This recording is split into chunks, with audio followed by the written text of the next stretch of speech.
Right, Phil Davison here for the 1959 Guitar Company. This is our new Model 5 microphone, vintage style, great sound. What more do you want? So there's two things I want to point out to you. One is how to use a microphone like this, which applies to all the microphones like this that exist. And the other one is what's different about this particular microphone compared to the other ones that you can find around the place. So I've been using this individual microphone for the last year in live performances, and she's real good. She's rugged, sounds good, and you know, let's not underestimate the visual appeal. Now, compared to the other microphones that are similar to this, you can find some that look like this, but they're actually chrome-plated plastic, not nearly the same in terms of durability. And you can find competing brands with metal-plated chrome ones, but if you look closely, it looks kind of like cheap chrome, and these ones, if you look closely, it's got a kind of a weathered finish, and that makes it look a lot more classy. If I turn the mic around, you'll hear that this is from the back. You've got pretty good rejection. So they're pretty feedback resistant. How to use the microphone.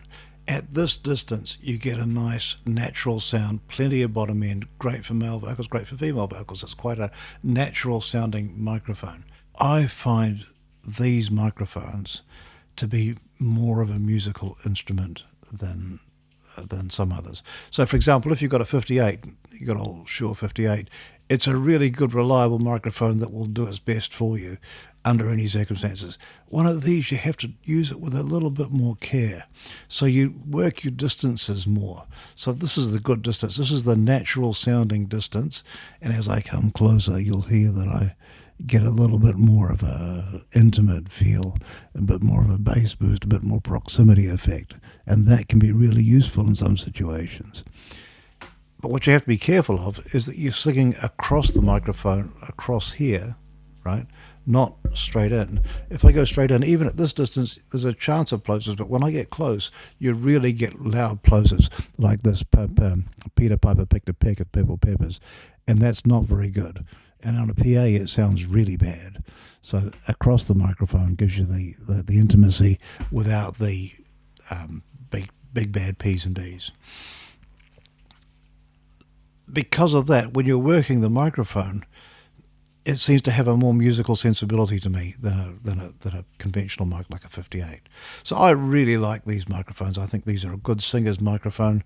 If you're going to hold it like this, right? Don't hold it like this. If you hold it like this, you'll mess up with the way that the microphone records sound, and the result will be more feedback. You'll get feedback, and you may mess up the frequency response. It has other uses as well. Best mic I can find to mic an acoustic bass. Put one of these close to the bridge, and you'll get the most natural sound you'll get out of an acoustic bass that you'll find. Also, really good on resonator guitar. So, and if it works on those two things, it's probably good for a lot of other things. I expect it's probably good as a kick drum mic. I don't know that for sure. I haven't tried it in that situation. They're a high output mic. They put plenty of output out.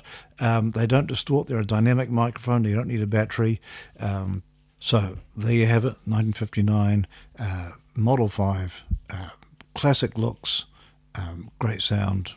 What's not to like?